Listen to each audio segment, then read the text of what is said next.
Welcome to the Voodoo Power Podcast. Welcome to Plates and Pancakes. We're sitting down today with Eric DeGotti. Eric has spent 20 plus years in the fitness industry as a coach, trainer, instructor, and gym owner. He has developed a unique approach to help his clients in assessments, performance, and enhancement. He also works with injury prevention and has traveled the world teaching and speaking with trainers, coaches, and therapists. He is a lead instructor for functional movement systems, and he has worked with many prestigious organizations that range from elite hospitals to the best of the U.S. military. He has worked with athletes on every level, from Olympic Gold Medalists to Little League baseball players. Through his experience, he has built a workshop series entitled The Principles of Program Design. So welcome to the show, Eric. I wanted to ask you about your podcast. I recently found it when I was doing some research with you. I wondered how you got started doing your podcast. So the podcast was not a total fluke, but what happened was when Mike Perry, my partner, and I started the Principles of Program Design course. What we started to do is put out content every day to support that. And then we want to do some interactive type stuff. So we did an Instagram live last summer every week on a different topic and got really good feedback on it. The only problem was it's not really user friendly to access. So we said, well, why don't we just look into making this into a podcast? And that's what we did. And I just basically made a list of about 100 plus names of friends and colleagues and people that I looked up to in the industry, and said, I'm just going to start sending emails and direct messages, and just fell into some really good luck of having a bunch of them respond. And so we're about, 24 episodes in, and we've really lucked out with the guests that we've had so far. And we got some really cool ones coming up. And I keep adding to that list every time I come across people I want to learn from. It's a wealth of information. And now that I've found it, I know I will subscribe and I will be a new listener to it. To go back into your bio just a little bit, I condensed it. It's an extremely incredible bio. You work with some amazing people out there. So to add on to that, you didn't just pop up on the top. You started from the bottom. How were you able to start from the very bottom and then find yourself being a consultant for professional football teams, professional baseball teams? How did that work out for you? I always say there's a fine line between persistence and being a pain in the ass, and I cross it daily. See? So, even starting out, like when I started out, it wasn't like I was coming out of, a big name school with a bunch of different, connections and so forth that landed me into a job. I got a job at a big box gym. And it wasn't really a job, because a job, would actually mean that you're getting paid for it. Meaning they basically said, you could be a trainer, you can get clients here. And there you go. So I know it was just basically start off and see who you can get. So I just hustled. I just, I would train anybody that would listen to me. I would train the salespeople, because the salespeople were the key. Because when you joined, you got a couple free sessions with your membership. So I trained the salespeople and say, hey, give me all your leads. There was a box at the front desk, which was one of those old corrugated boxes where if you filled out a slip, you could enter to win a free training session. I'd get there as soon as the gym opened at 5:30, whatever it was in the morning. I'd wait till 9 o'clock, call everybody, say, congratulations, you won. And enough people started training with me that I started to get a little bit of a book. And then with that, I started realizing, I became one of the top trainers in the facility pretty quickly. And then I said, well, this was pretty easy. I need to get even better. And so I just kept, while everybody else was, rolling in at 9 and kind of just hanging out and doing their thing, I had my nose buried in books, and I would go to every class. If back then there wasn't anything online, like I would get my classes on VHS. That's how old I am. And so I would just take if you sent me a flyer in the mail for a course, I was there. And so with that, I also started to learn quite a bit. At the time, my brother was going to physical therapy school. So I'd also steal his books and sneak into his classes and learn that kind of stuff. So I then became known as the guy when someone walked in the gym and they had any kind of problem, like a knee problem, health problem, whatever. They said, every other trainer would be scared to death. They'd say, you got to see Eric. And I was like, bring it on. Great. That's more clients for me. And so I got to be the guy that worked with everybody that no one else could work with. And that kind of grew. And then eventually kind of outgrew that space, rented space in another facility, which I eventually took over, made my facility. And then it just kind of kept growing from there. And I just kind of had this relentless pursuit of what's behind the next door, And it just and lucky enough along the way, made some great connections and met some really cool people at some really cool times that opened up some great doors for me. From what I researched out, you kind of developed a one-stop shop So you were able to help your customers from every aspect, from rehabilitation to conditioning to nutrition. Is that pretty accurate? When I opened the facility, that was kind of my vision was, and that's why we called it One Human Performance, was one place that you can go to and get, kind of everything handled. And what was tricky at the time, Steve, was that nobody was doing that. Like now it's somewhat commonplace Mm-hmm. where you see these multidisciplinary centers. Back in, when I did this in 2002, 2001, those disciplines didn't play nice in the sandbox together. Like you didn't have physical therapists working with chiropractors, working with trainers. And so like that was a tough sell on not only the end consumer, but tough sell to get the practitioners to kind of get bought in to say, look, there's a bigger picture to this. And so that's kind of what my vision always was in creating this systematic approach to how do we decide if you're a client, if you're a patient, if you're both, what can you do if you are both? What should you not do? How do we have this communication line set up and have a systematic approach to it so that kind of took ego out of it? Like you're going to come in, you're going to get better. We don't know who's going to be the person to deliver that, but you're going to end up better. That's great. Anytime you can help people in multiple ways at one facility, it's got to make it easier on them, and then more people would be more likely to come into you. So how do you go from something like that to where you are now, where you're working with professional teams? How are you able to make that leap? So while I had the facility open, a couple things were happening. One, I was working with athletes the whole time, but those athletes, it was all by word of mouth. That would, I'd work with a kid who became a high school star, and then their father would say, hey, you got to talk to this next one, and then started getting, all the local kind of talent starting to come in, and then some of those guys ended up getting recruited into big schools or even getting drafted into the pros, and that kind of led to more referrals at that level. So all that was happening on kind of the personal, business side of things. And then at the same time, I know I wanted to be not just the guy who was in the classroom, but I wanted to be the guy in the front of the classroom. And so I was lucky enough to connect with Lee Burton and Gray Cook early on in the days of FMS when there really wasn't anything close to what it is now. And Lee Burton tells a funny story of how, I met him. I took my entire staff to one of the first FMS courses ever, and got his information, and then just kept hounding him. Kind of like I said before, he tells a story of how, he would get these calls from me, and he turned to Gray and be like, this guy in New Jersey keeps saying he wants to get involved with us. Like, involved with what? Like, we don't even have anything yet.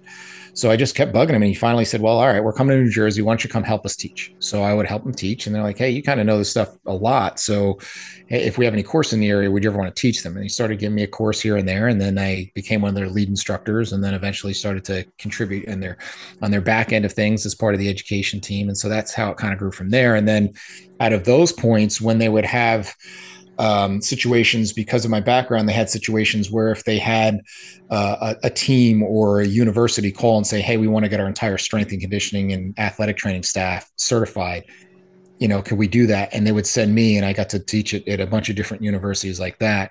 And then I got the opportunity to work with a couple pro teams that way as well, and built some of those relationships because of kind of just being able to know both sides of it, seeing it from the training side of it, but also being able to teach them how they can implement, a system like that into their program. That's incredible. And then that morphed into where you are now with your programming. Linking it all back, I was, that's going back probably about 15 years ago when I started with FMS. And then, going back to, like I said, about two years ago, when we started the principles of program design, that's where that story picked up from there. So let's talk programming a little bit. Just from my personal experience, seems like it's real easy to have a little bit of success with somebody and then get lost in the programming. How do you keep programming simple and effective for your clients? So you can get lost because the good news and bad news is that everything works, right? If you just do anything, it'll work initially, but it'll work until it doesn't work anymore. And then that's when you're kind of stumped to say, well, I don't know why that worked.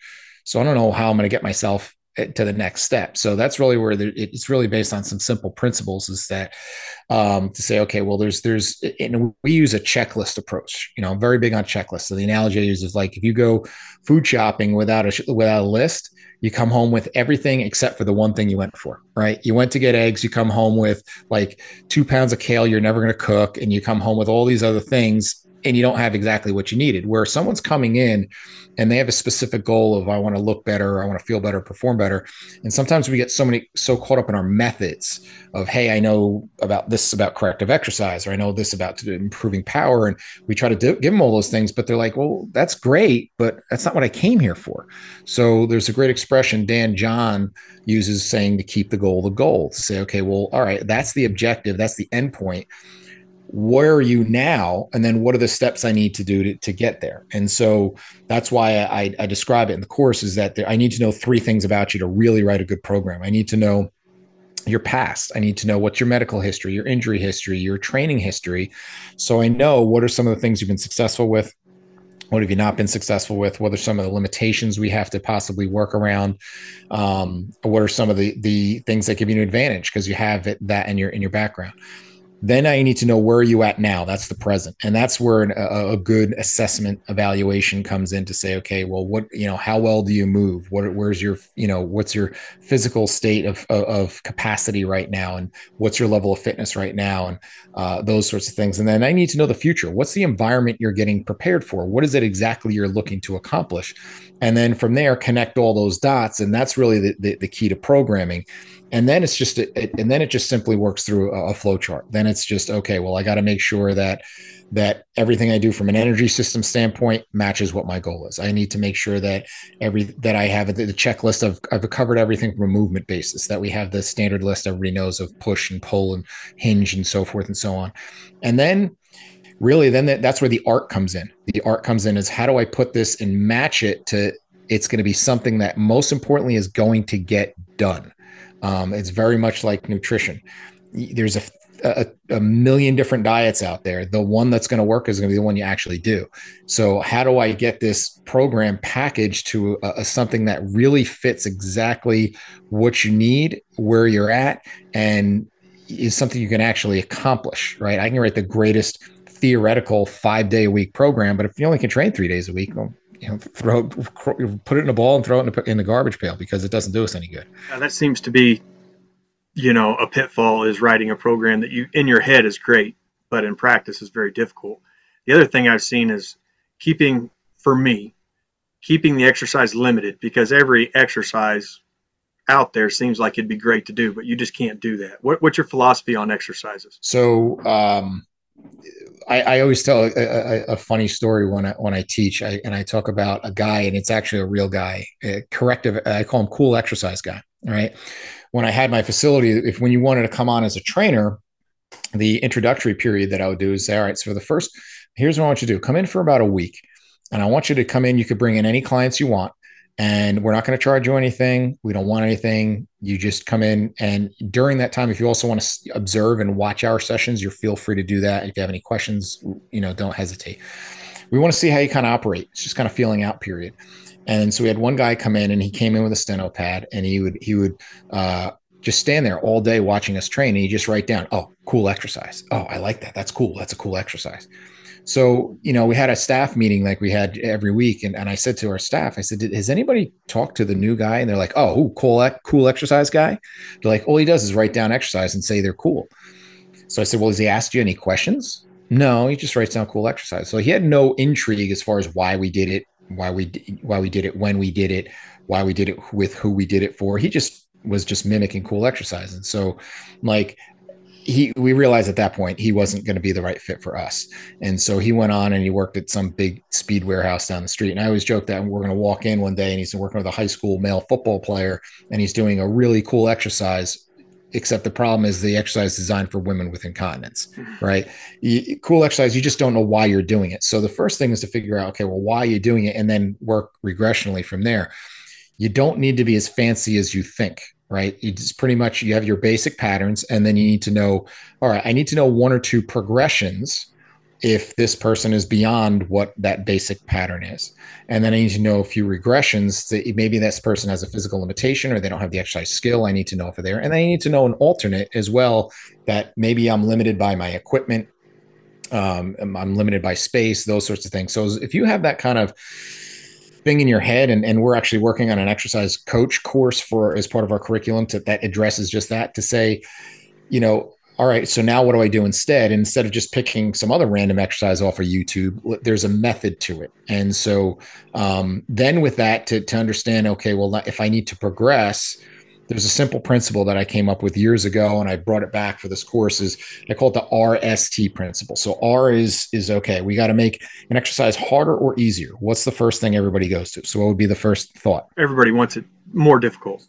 So you want to make it harder. So the first thing most people do is move the pin down the stack or add more weight, right? That's resistance, right? Or if you can't do that, we take weight off or move the pin up the stack. Well, that's only one way to progress things. And it's great. And it's great, especially if you're looking to build strength and so forth. And it's not a bad thing, but sometimes adding more is not necessarily going to get you closer to your goal, right? So it comes a point where adding another 5 pounds to someone's squat may not be the lever to pull to get them another 5 miles an hour on their fastball or to get them to be out of back pain or whatever it may be. So the second thing we look at is the S, which is stability. So you take that same exercise that you did in an open bilateral athletic stance, and now you do it in a split stance. And then you narrow that stance a little bit. Now you've taken away some stability, and that may be the way to progress it because that's going to carry over to what their daily activities or their sport demands. And then the last one is tempo, right? I can make something really hard by making you do it either really, really fast and explosive or making you do it super, super slow, depending on what the goal is. Or I may need to make it easier by having you go a little bit slower, or even to the point where I bring it down to completely stop and just do an isometric static hold, because that's maybe your entry point that you're ready for. So using kind of that principle, take any base exercise and then progress it one of those three ways. And then you just open up the menu based on what it is that you're looking for. I guess maybe to add to that a little bit from what I heard you talk about on some other podcasts is the tracking that goes involved with that. It sounds like you're really big on tracking everything so you know where to go and what to do next. How important is that? It's more important depending on the time constraints that you have.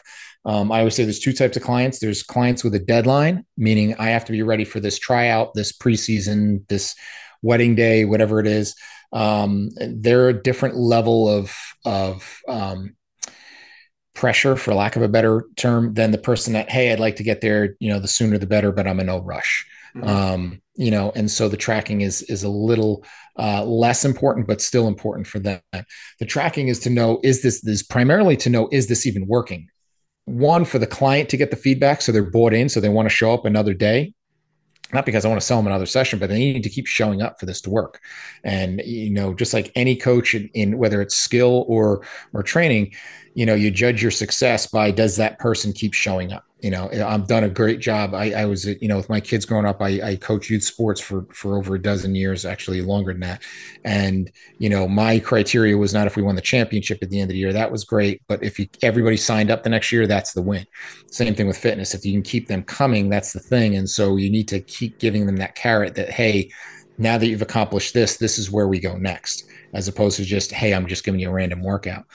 And then I need to know for myself if it's working. I don't want to waste my time. I need to know, okay, is this getting where we need to get to? Because if not, I'm booting that plan and we're going to go in a different direction. So if I'm trying to improve your rotation or trying to improve some of your movement, or if I'm trying to improve strength or power and I don't see those changes, and there's no way to know necessarily without some level of tracking or monitoring, then I don't know if any of this is even working. And so that would bother me. If I'm investing my time, it's just as important as you investing your money in this. I need to make sure that we're actually getting somewhere. You're not paying me to guess. I think a lot of times people forget where they start too. And if you have that track, then you can really help them see the progress they made. And there's a million different ways you can do that. You can do it. So like, as an example, I was on the field today with a pro soccer player, and he's coming off of a knee injury.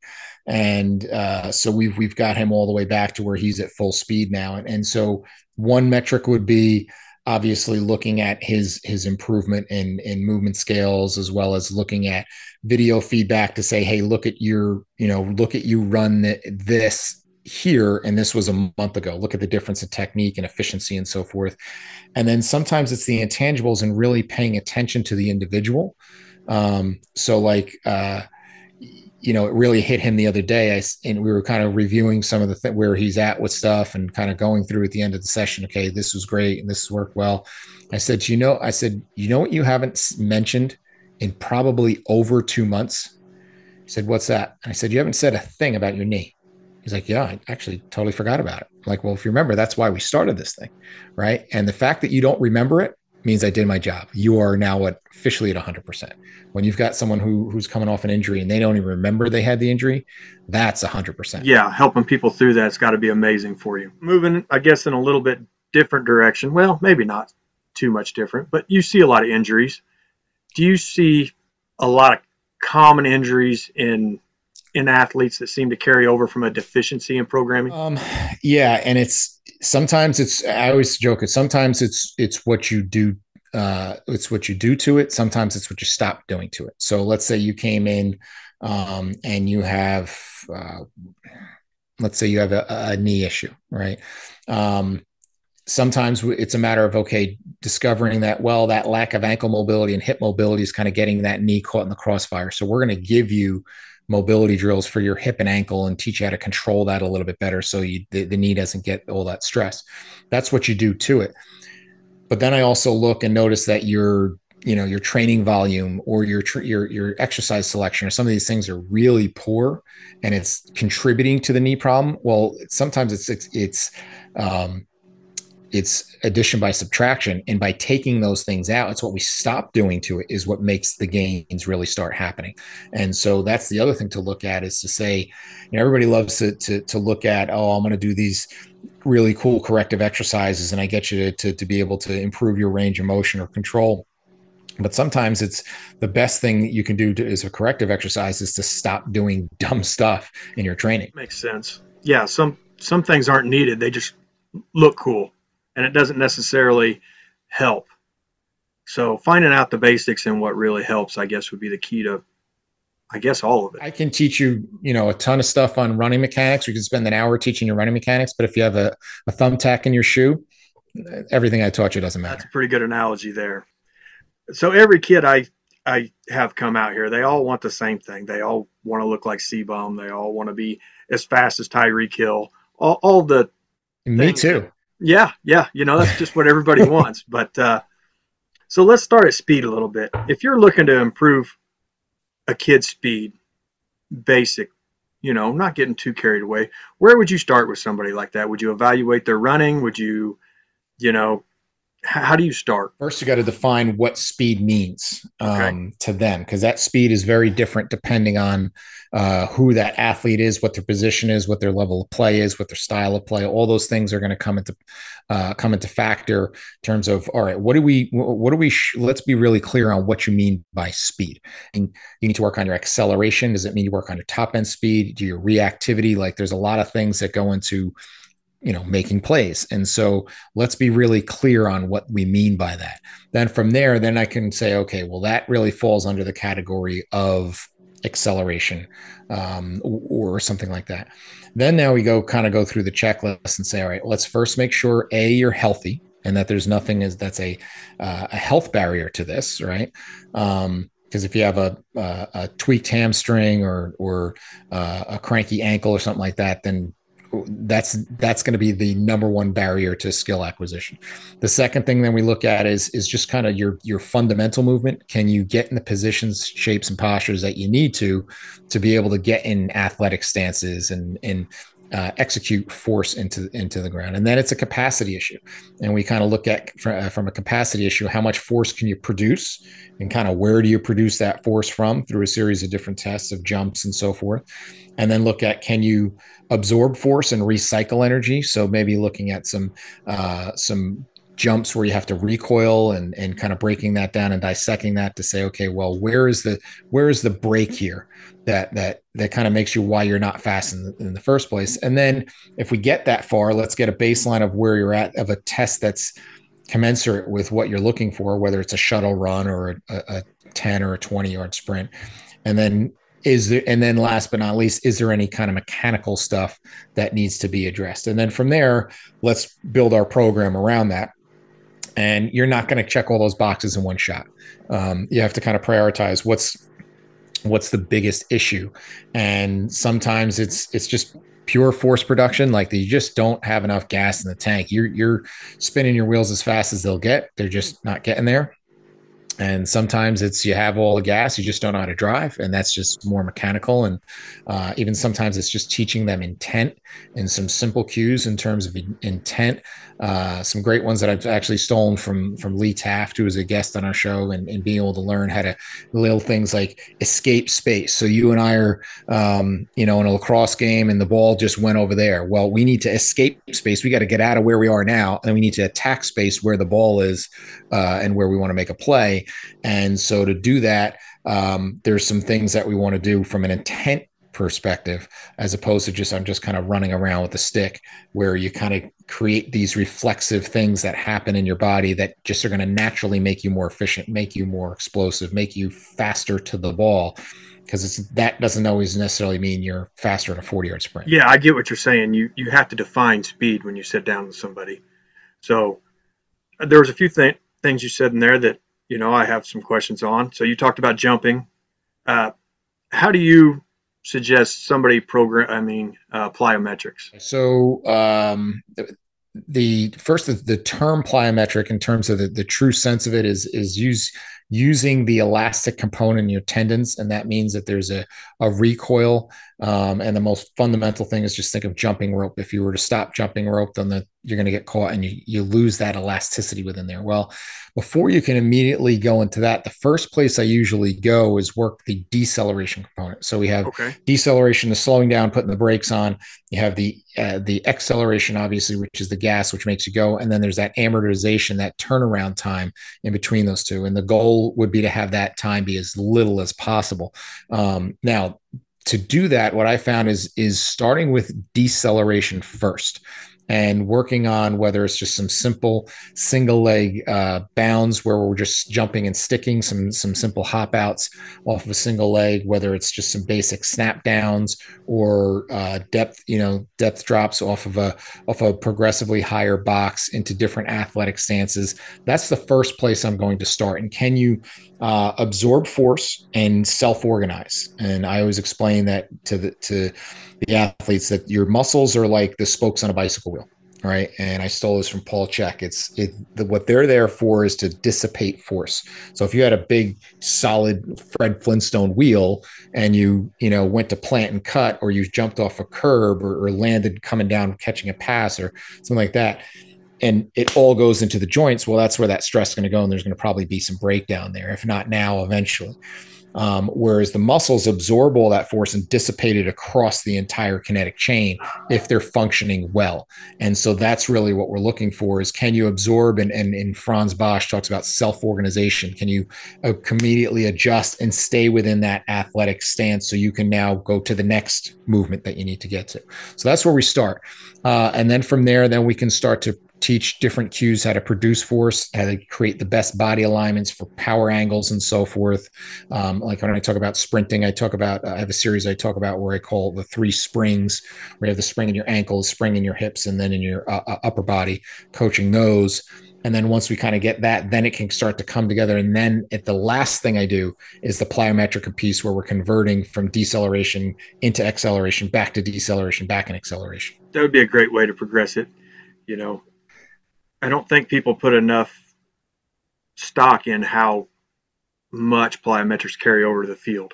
So knowing how to progress that would be a good piece of information to have. The other thing you got to consider is how much plyometrics are you getting in your sport, whether it's practice or game. So like I have a good friend who is a kid we actually trained up and through college basketball, and became a trainer, now has a great successful business training basketball players. He talks about everybody wants to do plyometrics with basketball players. And he's like, well, once I get to like September, October, they're playing so much ball. The last thing I need to do is more plyometrics with them, because I'm just going to wear them out. So that's the least of my training, principles and things that I'm going to focus on. So you have to appreciate what's happening the other 23 hours a day. That just because basketball players jump a lot, well, if they're, right now, every basketball player is jumping so much, the last thing you need is another jump when they come to you to train. I can see that. Yeah. So you have to take the sport into consideration when you sit down to figure out what you want to do. Absolutely. How would you identify and limit maybe some training pitfalls? So let's go through some basic principles first. So the most fundamental principle I teach on day one is that for this to work, and sometimes we don't take a step back and take the 10,000 foot view and say, okay, well, even before we get into that principle I was going to get into is how does exercise even work? It's kind of funny. I'll be in front of a group of, 50, 75 people in a classroom or in a conference room. And I'll say, all right, before we go into this, how does exercise work?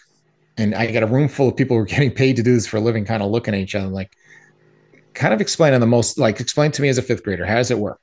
And basically it works is that you challenge yourself. Your body goes, holy crap, I don't know what you just did, but if you're going to keep doing that, I'm going to have to get better at that. Because every cell in our body is one job, and it's to survive another day and to become more efficient at doing that thing, whatever it is. So if it's cold, we shiver to warm up. If it's hot, we sweat to cool down. And if you go lift heavy things, your body says, oh, maybe I need to build some more muscle, or at least some more neurological input so I can do that easier next time. Because if not, every day be Groundhog Day. It'd be just as hard as it was the day before. So you become more efficient. That's the good news. Right. And so there's challenges, the fundamental basis of this. I need to create this intermittent stressor. Now, that being said, is that the next question I ask everybody, do we build up or break down when we're actually training? Well, you actually break down, because now what's happening is the next 3 hours is trying to reorganize itself so it can be better ready to do that for the next time. And so the magic is not really happening during the training session. It's after that. So in order to do it, the first principle we teach is you need to be successful and you need to be challenged. So you need to be challenged, or it's not going to change anything. So if I can squat 200 pounds and I only put 50 pounds on the bar, it'll, I can, get better at the skill. I can kind of grease the groove, as Pavel will say, but I'm not going to necessarily get much stronger from that. I'm not going to create some metabolic effect. It's not going to be enough challenge there. And so I'll be super successful. I'll be great at it, but I just won't get better. The other side of the coin is if I go and put 400 pounds on the bar, I'll be really challenged. I'm just not going to be successful. I'm going to get buried. So I need to find that razor's edge of the edge of your ability to where you're both. And that's really the first main principle. And a lot of people forget that. And so like right now, starting actually this week, in where I am in New Jersey, that's where a lot of the high school football teams are going to start their off-season programs. And I'm going to guarantee you that I get at least 2 or 3 texts from kids who just get absolutely murdered by their coach, because they're going to start day one with either max strength testing, where you're going to take a kid who hasn't touched a weight, maybe in 6 months, and you're going to max them out on something that they don't have the skill to even get an accurate max. Or 2, they're going to put them on I can send you routines, Stephen, that will make you cringe, that day one, they did 36 sets of lower body exercises, right? Day one, out of the gates, after coming off a 6-month football season, no lifting while it was happening. And they're just completely destroyed. Like, I can't walk level strength. And like, that's ridiculous. That's just not understanding that successful and challenge principle at all. And that's the number one mistake I see people make. Or on the flip side, they just don't create any challenge, right? And so there has to be that fine line of how do I create the necessary inputs that's going to actually increase the output without draining the system. So that's kind of the art of this whole thing. And then at the end of the season, when the coaches don't have the results they want, they don't have the strength, or they've actually slowed their players down, they usually don't look at the programming. They look at the athletes, and they're just like, we didn't do it right. So we're not tough enough, so we're going to need more mental toughness, so we're just going to run more gassers, so they're more tired and we have more soft tissue injuries. It's just, like right now, actually, as we speak, one of the things that's a buzz in the strength and conditioning world on Twitter is a report that was done on TCU, and the guys down there, and Zach Kant and the strength coaches down there in TCU have done a tremendous job in their conditioning, and they work on speed 3 days a week. Really smart, sound training that they're doing, and it's led to, obviously a higher performance in the field. Now, there's a lot more that goes to it. Obviously, you need to have talent. You need guys who can pass, catch, and block, and that kind of stuff too. But they've done a really smart thing that flies in the face of running gassers and 110s till you puke. And the results are showing for it. And kudos to those guys. Yeah, I looked into a little bit of that. They're kind of almost like doing the feed the cat system. And another really smart, successful system. Yes. So I heard you talk about it in another podcast, and this would tie in. Sprinting is not conditioning. Conditioning is No. conditioning. Sprinting is something totally different. Now, that's not to say sprinting can't help conditioning, Mm-hmm. right? Actually, the soccer guy I was telling you about, I have him starting to play in some pickup games, and he's like, we really haven't done much. And he goes, I normally I do a lot more running in my off season. He goes, I really haven't done much because we've been working almost purely on acceleration work. He's a striker, so he doesn't have to cover a lot of ground, and so he just has to be very explosive, and has to accelerate, decelerate, and really attack. And so that's all we've really worked on at the field. And he said, it's surprising. I'm usually a lot more beat up and a lot more tired or gassed at the end of the game. He goes, I'm really not. So that's not to say the sprinting won't aid in your conditioning, but to sprint as conditioning is not going to help. It's not going to help it. And the same thing goes for power training. If you're getting tired, or if you're getting tired while you're training for power speed, you're not training for power speed anymore. And that's where going back to your tracking question is really a key. So, a really simple rule of thumb is if you're tracking and you start to lose about a 10% drop off on your performance, time to go home, cut it off. You're done. So whether it's I'm using like a push band and a VBT type of velocity based training feedback tool when someone's doing something for speed in the weight room, or if I'm timing them in their sprints, once they start to lose about 10% of their performance from their last set, they're done. There's nothing more productive to be done there. I was kind of wanting to move in another area too a little bit that you're really moving forward in, and that's baseball and softball training. I have a daughter that plays college softball. I have a nephew that played college baseball. The gym has quite a few baseball players in it. What led you to the work with the baseball and the softball athletes? My personal passion for the game, my personal frustration that I never got to play for the Yankees. And so those who can't do teach. I have two boys that are now in college that played baseball from T-ball up until college, and coach them both on the skill side as well as obviously train them.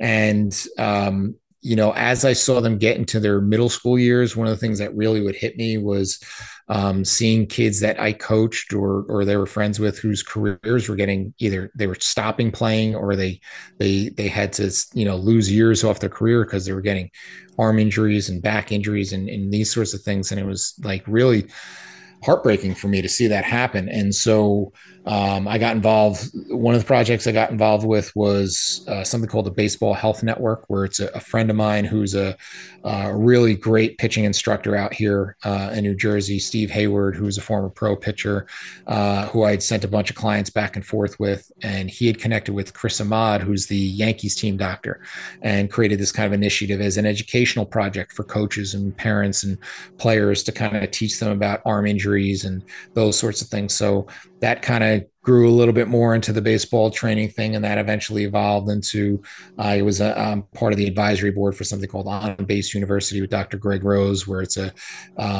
certification system of looking at the connection between your throwing delivery or your swing and the physical aspects of that.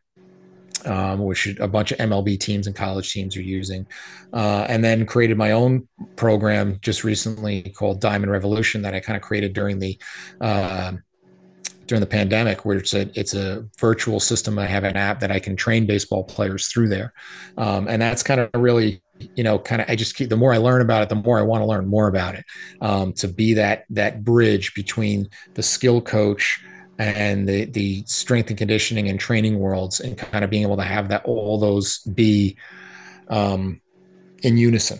I was looking into it a little bit this week just because of the affiliation I do have with baseball, softball players. A lot of these kids locally that go to college, they get with a trainer and the first thing he wants to do with them is CrossFit.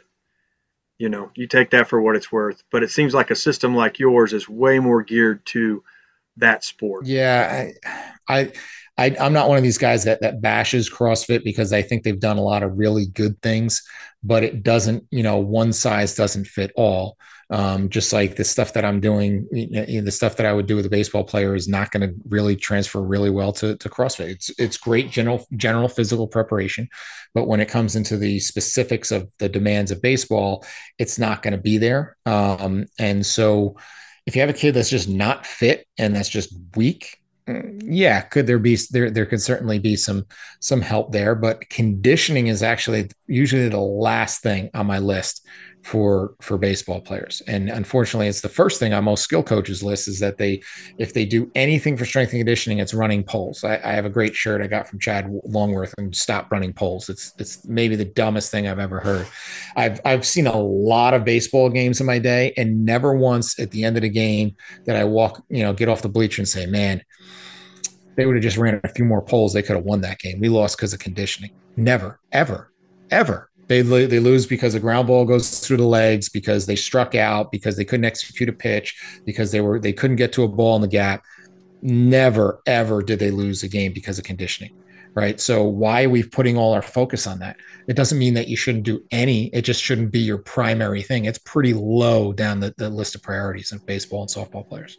Yeah, and then all it does is all that running just takes away from what you said, the fundamentals of fielding a ball, hitting, all the other things. It's lost practice time. And when they do, sport specific training, well, we're going to run through a speed ladder and then catch a ball, which doesn't make you any faster, and it doesn't make you any better at catching the ball. Yeah, and neither one helps you with those things. So if you want to get really good at catching a ball, get a good coach that teaches you really good technique on how to catch a ball. And then if you want to get faster, work on some of the stuff we said earlier to get faster. And then don't try to mix the two necessarily. I don't want to go a little off topic here. I heard you talk about it on a podcast the other day, and I enjoy cooking. I enjoy food. I heard you bring it up. You're from New Jersey. Your last name's DeGotti. What makes a good marinara sauce? Okay, not too many ingredients. Very much like a good program. I actually use that analogy. Okay, can't have too many ingredients. Number one is you got to have fresh garlic. So I love to cook. And so whatever the recipe says, quadruple it. So if it says 2 cloves, put in 8. And then from there, it should be very simple. It should be good, fresh plum tomatoes. It should be good, fresh basil, couple spices, some olive oil, and that's it. Don't overcook it. Don't add anything. And then, everything should be fresh, no powdered junk. Keep it simple, but fresh and with good ingredients. There you go. Exactly. That's where the magic is. And that's how you tied it in, was you tied in the marinara sauce with the programming. So you want good quality exercises. You don't need a ton of them. You just need to use them to the best of their ability to create a great program. Is that something that you would agree with? Does that fit your analogy? Well, here's the thing: is what makes you nuts sometimes is, you'll have a coach tell you, "Oh, we do a lot of that stuff you do." And it's like, well, yeah, there may be some exercises that I do that are exercises that you do, and it's just like, yeah, you have, Papa John's has a can of tomatoes and a pot, and they make sauce, but that is not in the DeGotti household growing up. Right. So there's a big difference. You may have the same ingredients, but the secret is in the recipe and how you put those things together. And so that's really, the big thing is when you look at a program, and that's where people look on a quick glimpse on social media and say, oh, they do that exercise, I do that exercise. Well, it's how you put that together, where it is in the program, when it is in the program, how much of it you did, how it was taught, what's the progressions and regressions. That's the magic. Just to do the same exercise that XYZ trainer does doesn't make you them. Okay, so to go back to your high school football teams that you were talking about earlier, a lot of those guys want to go get, let's say, Notre Dame's program, or where you are, Rutgers program, and they want to run that through their high school weight room. That really doesn't work because, like you said, they don't understand what those trainers are putting in.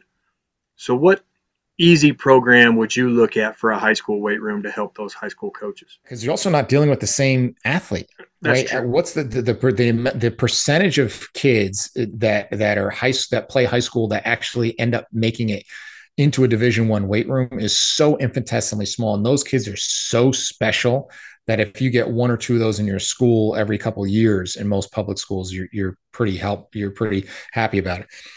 So if you think every kid all 60 kids in the program should do what those few anomalies do, those outliers do, that's crazy, right? And where you get into trouble with stuff like that is like there's teams who bring in, say, oh, we're going to do this Navy SEAL program. I got to work with the staff of the SEALs twice. And so with that, those are the elite of the elite. Like of the naval cadets who apply, only 20 to 30% of them get in. And of those who make it in, only 20, 30% of those finish. And so you're going to take some wet noodle freshman kid who's 14 years old, who's never lifted a weight, and you're going to have him carry a log over his head because that's one of the most elite special forces, soldiers in the world does. And there was actually a kid killed like that. It's sad. But you have to look at, okay, meet them where they are. Okay. You can still get really strong. So like for the next 2 to 2.5 weeks, my football programs, I have one starting tomorrow, another one Wednesday. They will introduce just some basic and primarily unilateral lifts where they're focused on body control and so forth. That's going to eventually lead into your traditional bench squat and deadlift sort of thing. But there's a progression to it. And I understand that this is a marathon, not a sprint, that this is January, 2nd or 3rd, and that we're looking to hit the field the last week of August. I don't need to do it all today. And so I also have to consider that there's some kids that are playing multiple sports.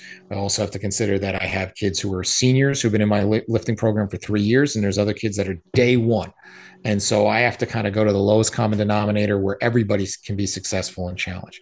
So I have a series, and then within that, I have a series of markers that I look for. And these are things that I've collected over the years from people like Charles Poliquin, Joe DeFranco, Chad Waterbury, Dan John, where I have certain things I'm looking for. So like a simple example is a single arm floor press, right? You should be able to get roughly about 50%, 40 to 50% body weight for 8 reps, right? So we start with that. Once everybody in the room is starting to catch up and starting to get close to those numbers, then we're going to move on to bench press. It's not to say that you couldn't bench press earlier, but what I found is by doing that foundational work, it gets them much better and more ready to be successful on the bench when they get there. And it's not forever. It's for the first 2 to 3 weeks to create a foundation.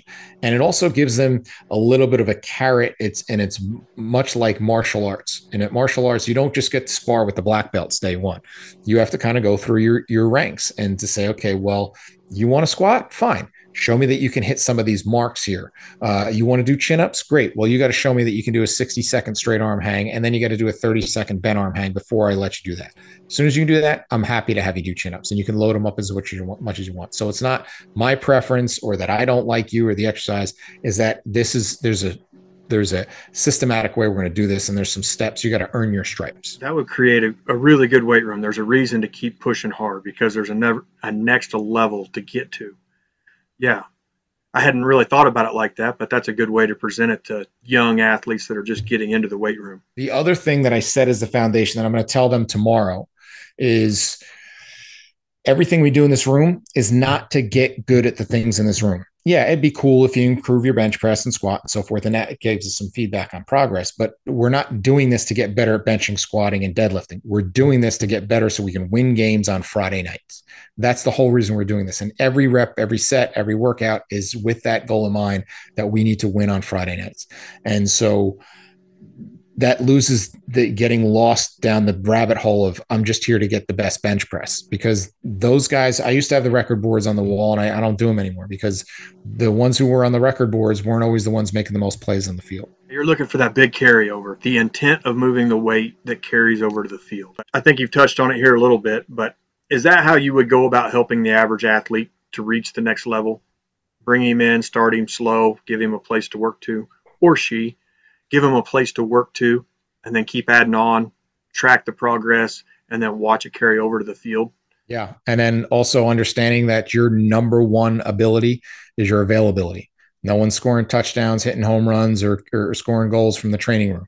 And I always, our athletic trainer's office is right off the weight room. And I say, listen, the only time I want you in there is for ice or to say hello. I never want you, my goal is to keep you out of there. And she's more than happy to have that. So the best thing I can do is keep you out of that room. Now there's things we can control and there's things we can't, but it's crazy when I hear about kids who are ending up in the training room or in doctor's offices because of their training, which is crazy. I hurt myself in training when training, the whole job of training is to make you so you're more resilient, so you're more robust. So if your training is hurting you, that's a problem. So, the argument about injury prevention I always talk about is it's not always about preventing you from getting injured on the field. We only have so much control over that. Injury prevention starts by not having me injure you. like don't do dumb things in the weight room that you're going to end up getting hurt here, because that defeats the entire purpose of what we're doing. Yeah, and that was kind of where I was heading finally was what are some basic steps an athlete can do to limit his injuries or her injuries? The first thing I would say is not an answer most people think about, is communication. Right. So most of the non-contact injuries usually give you a little bit of a warning sign. Right. And so let's say that elbow that starts to bark a little bit at you, but you don't want to say anything because you don't want to lose your spot in the rotation, or you don't want to come off as being soft. So you don't say anything and you muscle through it. Well, now that little bit of, stiffness or tenderness in your elbow becomes now pain. And now that pain becomes, one day you just throw a pitch and it snaps, and now your arm's hanging, and now you need Tommy John. So that if we would have addressed that warning sign 3 months ago, we might have saved everybody a whole lot of aggravation, if you were to just communicate. And so the key is communication. Number one is to know, and I always, a joke with people on day one when I do an evaluation. I say, look, if you feel any pain or any discomfort with any of these tests, you need to let me know. And if it was 1 minute left in your state championship game and you're like, my shoulder doesn't feel great, I'm gonna be like, you know what, suck it up and deal with it. We'll talk about it tomorrow. But it's not. If you're in preparation and you're not feeling, and something doesn't feel right, you need to communicate that. And sometimes it's just a couple of drills that you could do a couple times a day, and that thing clears up and goes away. And it was a matter of, in a couple of days or maybe a week or so of altering your program, as opposed to weeks, months, or even longer where you're down because you're injured, you'll let it go too far. So communication is absolutely number one. Movement, moving well absolutely helps. There is some good data. It shows that people who move poorly generally end up getting hurt a little bit more. So moving well, and you don't need to be a gymnast. You don't need to be a ninja. You just need to move well enough that is not your barrier, where you have ample range of motion, mobility in your ankles, hips, T-spine. You need to be able to be stable enough in your knees and your trunk and your shoulders. And then, from there, then it's all the other factors. It's making sure that you're well recovered. And that has to do with sleep. There's data that shows if you get less than 6 hours sleep, your reaction time goes down. So that may be that foot that plants and you don't organize well and that knee ACL blows out, or the guy that you normally can juke and get around now all of a sudden closes on you and tackles you. So that's a factor. All those things have to come into play in terms of making them create a better appreciation and understanding of being a well-rounded, fully prepared, resilient athlete. I think there were some pretty good tips that I hadn't really considered, and maybe a lot of people haven't considered, especially the communication piece. If somebody can tell you it's hurting well ahead of time, well, then you can get ahead of it and change what you're doing. I appreciate you coming on. I'm a new fan. Now that I found your podcast, I know I went back and watched some of them. I know your time is very limited, so I can't say thank you enough for coming on the show. I hope you had a good time, and I really appreciate it. Absolutely. This has been fun. I appreciate you having me.